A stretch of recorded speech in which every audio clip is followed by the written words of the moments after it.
안녕하십니까. 계속해서 대구에서 전해드리겠습니다. 대구와 경북 지역에는 오늘도 폭염특보가 발효 중인 가운데 낮 최고 기온이 상주가 33.9도, 안동이 33.2도, 대구 31.8도를 기록했습니다. 한편 오늘 저녁까지 대기 불안정으로 5에서 40mm의 소나기가 오는 곳이 있겠습니다. 내일은 아침 최저 기온이 대구와 구미, 안동 23도, 포항이 24도까지 떨어지겠지만 낮 기온은 대구 35도, 안동 36도 등으로 무덥겠습니다.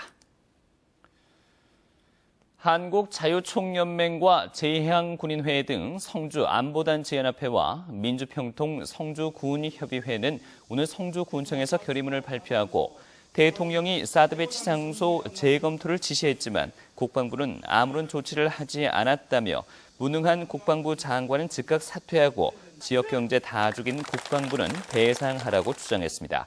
또 국방부는 대통령의 사드 배치 지역 재검토 지시를 즉각 이행하라고 촉구했습니다.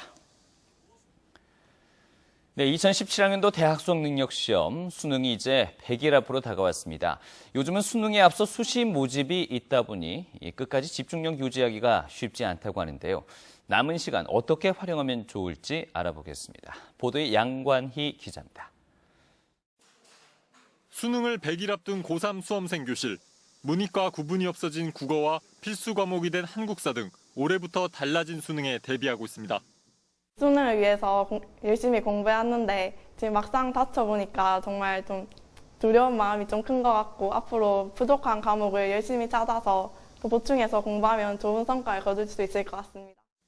수능에 앞서 최대 6번까지 지원할 수 있는 수시 모집 원서 접수는 한 달 앞으로 다가왔습니다. 어떤 전형을 선택해야 유리할지 수능 준비와 함께 고민하고 있습니다. 자기소개서나 만약에 면접 준비나 이런 걸 하게 되면은 수능 공부를 좀 소홀히 하게 되는 경우가 있으니까 좀 공부 시간을 좀 많이 침해받아서 그런 게 좀 힘든 것 같습니다. 수시 준비를 하더라도 그동안 해오던 공부 리듬은 끝까지 유지해야 합니다. 수시 지원이 합격을 보장하는 것은 아니다. 어차피 마지막까지 수능 시험을 쳐야 하기 때문에 끝까지 간다 생각하고 준비를 할 수 있으면 좋겠다는 생각.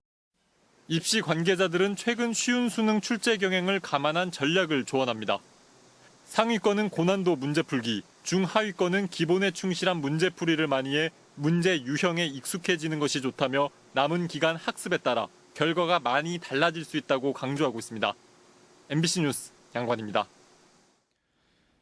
네, 오늘 저녁에 결과가 나올 새누리당 전당대회 당대표 경선에서 친박계 이정현, 이주영, 한성규 등 3명과 경쟁을 벌이고 있는 대구 출신 주호영 의원의 당선 가능성에 관심이 쏠리고 있습니다.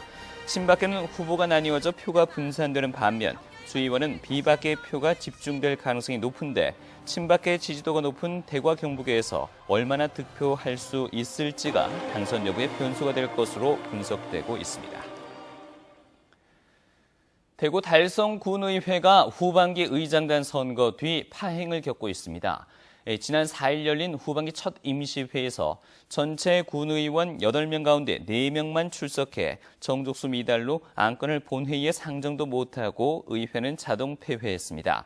달성군청과 군의회 관계자는 지난 6월 제7대 의회 후반기 의장단을 구성하면서 의원들끼리 패를 나누는 등 갈등이 심해져 그 여파가 지금까지 미치고 있다고 설명했습니다. 오늘 오전 9시 반쯤 대구시 서구 비산동 염색공단 안에 있는 한 공장에서 10,000리터 크기의 탱크로리에서 과산화수소 5리터가량이 누출됐습니다. 경찰과 소방당국은 누출된 과산화수소 농도가 35%로 낮아 위험물은 아니라며 탱크로리 설비가 낡아 과산화수소가 새 나온 것으로 보고 공장 관계자를 상대로 정확한 경위를 조사하고 있습니다. 경북보건환경연구원이 지난달 도내 다중이용시설 500여 곳에서 레지오넬라균을 검사한 결과 3.7%인 19곳에서 요관찰 범위의 레지오넬라균이 검출됐습니다. 경북보건환경연구원에 따르면 목욕시설을 비롯한 19곳에서 1,000마리 이상의 레지오넬라균이 검출됐지만 이는 2, 3주 후 재검사해 균수의 상승 여부를 관찰해야 하는 요관찰 범위라고 밝혔습니다. 대구의 한 정신병원에서 입원 환자들에게 배식과 청소, 간병 등 노동을 강요했다는 대구문화방송 보도와 관련해서 우리복지 시민연합은 논평을 내고 보건복지부와 대구시가 재발방지 대책을 내놓을 것을 요구했습니다. 우리복지 시민연합은 법과 제도의 허점을 노려 돈벌이에만 급급한 부실 정신병원은 정리될 수 있도록 대구시와 관할구청은 다른 병원에서도 이런 노동 강요 행위가 있었는지 철저히 조사하고 강력한 조치를 취해야 한다고 주장했습니다. 대구 남부경찰서는 노인들을 상대로 건강식품을 의학적 효능이 있는 것처럼 꾸며 판매한 혐의로 53살 윤모 씨 등 3명을 불구속 입건했습니다. 경찰에 따르면 윤 씨 등은 지난해 2월부터 최근까지 수성구에 홍보관을 차려놓고 노인들을 상대로 한약 재료를 섞어 만든 건강기능식품을 암과 당뇨병에 효능이 있다며 과장 광고해 100여 명에게 10만 원 상당의 제품을 3배가량 비싸게 판 혐의를 받고 있습니다. 인구 1,590명인 상주시 은청면에서 630일 만에 출산 소식이 들려 면민들이 즐거워하고 있습니다.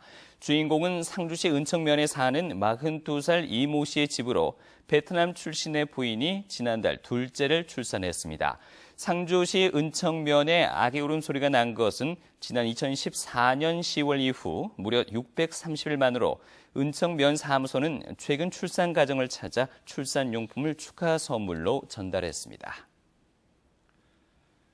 경상북도와 한국외국어대학교가 주최한 제2차 세계 실크로드 대학연맹 총회가 실크로드 선상 22개국 50개 대학에서 300여 명의 대학 총장단과 학생 대표가 참가한 가운데 오늘 서울외국어대학교에서 열렸습니다.